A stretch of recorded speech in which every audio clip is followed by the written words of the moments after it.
ñu ngi lay nuyu. ça va sëñ bi maa ngi nuyu sa ku nekk sa tur ak sa sant. alors mën nga ñu fàttali tur bi ak sant bi. man la Aliou Sow dëkk Wakam man moom candidat libre la quoi waaw. alors bac bi tàmbali na démb dans l' ensemble philosophie démarré ngeen ak anglais ak tey yan épreuve ngeen def.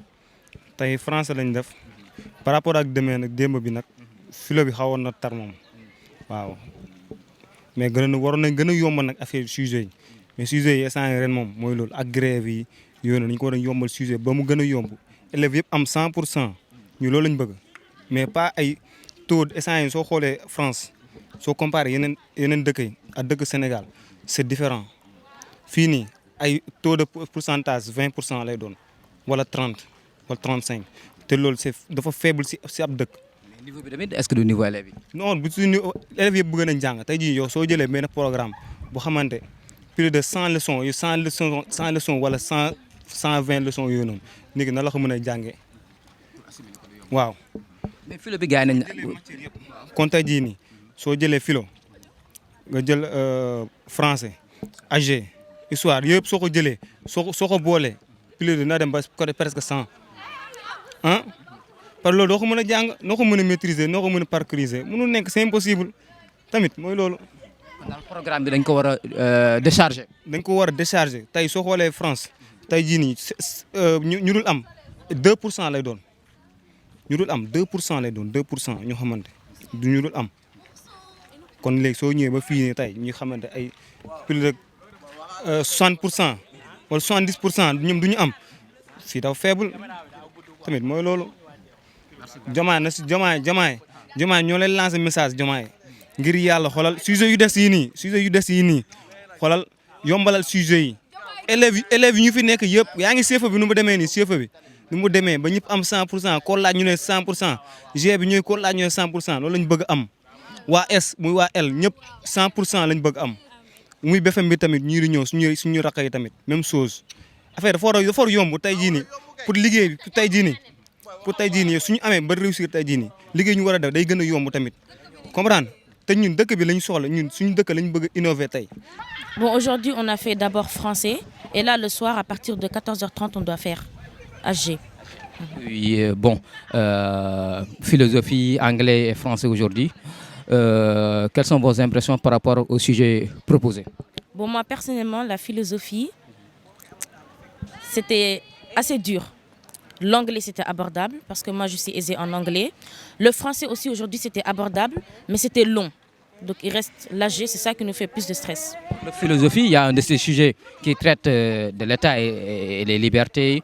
Faut-il être mieux gouverné par un homme vertueux ou par des lois juste, bon, on trouve que c'est abordable et c'est à la portée des candidats. Bon, moi, d'habitude, j'aurais fait la liberté et l'État, parce que qui parle de l'État parle de liberté. Mais là, j'ai décidé de faire le commentaire pour la deuxième fois parce que la dissertation, je l'ai trouvée un peu dure. Je ne savais pas si je devais parler que d'un homme vertueux, d'un peuple qui est sous l'autorité d'un homme vertueux ou d'un peuple qui est sous l'autorité de lois justes en général. Du coup, j'ai parlé du commentaire, j'ai fait le commentaire. Le commentaire était plus abordable pour vous? Oui, pour moi, le commentaire il était plus abordable, malgré que je n'ai pas l'habitude de faire commentaire. mën nañu wax daal si philo bi moom c'était abordable mais après anglais bi moom xaw nañ si jànkonteel tuuti problème mais après à la fin moom waaw xam nga waaw. sujet philo bi bon ñu bëri nee nañ seen jàngat actualité la. non si mën nañu wax actualité la de parce que soo xool si développement bi au niveau du développement foofu tu peux en tirer sur l'actualité du pays quoi xam nga waxaale ak. kii yu am crise économique bi genre yooyu yëpp xam nga jël ci exemple quoi loolu laa mën a wax.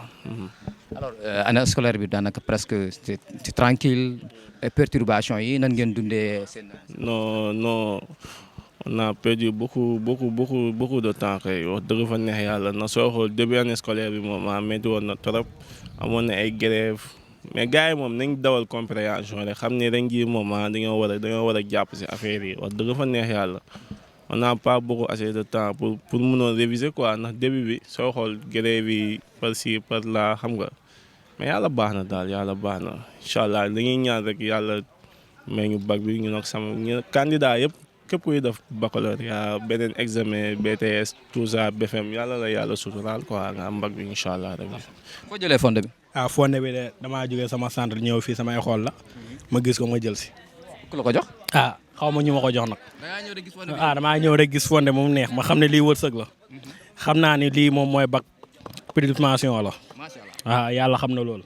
alors démb tàmbali ngeen philo ba ci anglais ba tey ngeen yéen épreuve ngeen def tey suba si. tey suba si def nañ lii nii français. ins bi ñuy xaar histoire ak géographie bi. waaw épreuve yi dans l'ensemble philosophie beeg ba français bi nii noo ko jàngatee. un peu abordable rek. waaw di ñaan yàlla rek ins bi lépp teg ko si loxo yàlla. waaw loolu la wax. mais ci philo bi bon juste premier sujet bi vaut-il mieux être gouverné par un homme vertueux ou par des lois injustes bon ñi jàpp nañu actualité la vu que au sommet le duel au sommet par rapport ak li nga xamante ne moo xew ci dëkk bi rawatina si ñaari institutions yi. loolu moom si man actualité la woon quoi parce que loolu laa bind sama lii nii dissertation bi. waaw parce que loolu laa bind. état ak liberté. waaw loolu laa bind quoi parce que soo xoolee lii nii politique bi biir Sénégal fii nii nu mel rek presque loolu moo fa am rek waaw. par rapport ak les théoriciens du contrat social Hobbes Rousseau ak li nga xamante ni moo di liberté enjeu yooyu quoi. enjeu yooyu noonu yëpp presque dugal naa ko si. la mooy wax bi ñuy ñaan yàlla. yàlla suturaal ñu. mën na ko te dina ko def incha allahu rabi dinañ am. man série L2 laa nekk maa ngi jugee lycée mixte de la Fosse commerce de la Fosse. waaw. alors bac bi démarré na depuis démb mu doon ñaareelu fan tey démb ngeen commencé philosophie anglais ak tey lii di français nan nga jàngatee ces 2 jours yi nga xamante ne épreuve yi commencé na woon. Bon personnellement épreuve yi c'était très abordable mais dans l'ensemble mën nañu wax ni que c'est pas diable quoi élèves yi mënoon nañ si génn parce que affaire yi saful noonu torop quoi. Parce que le premier sujet philosophie bi vaut-il mieux être gouverné par un homme juste vertueux ou par des lois justes commentaires yi bëri na ñu bëri jàpp ne actualité la état et liberté lañ doon traité. Ouais actualité la man sujet boobu laa jël sax parce que boobu day laal ci état tamit suñu dëkk bi parce que li fi am tamit waaw mënuñu wax lépp mais laal nañu daal suñu actualité la débat bi actualité la. Alors yow année scolaire bi bon y a eu peut-être des perturbations début d'année bi rek na ngeen ko dundee. Bon man moom privé laa nekk man maa ngi jàngee Kandia donc ñun xawuñu am perturbation et tout donc xam naa école publique et tout ñoom ñoo nar a am perturbation parce que am na ñu jeexalul programme bi te loolu mën na impacter ci bac bi. ci bac bi déroulé bi depuis démb boo amee constat sa centre par rapport ak organisation bi. waaw baax na parce que dans l'ensemble c'est bien parce que gars yi ñu ngi ñuy suivre comme ni mu ko waree amul ay fuite comme yooyu noonu comme daaw donc bac bi daal ren moom macha allah ça va. Ouais, le moral est bon mais jusque di wax gars yi correction bi dañ xaw a indulgent tuuti un peu de clémence et tout ça merci ok merci à vous.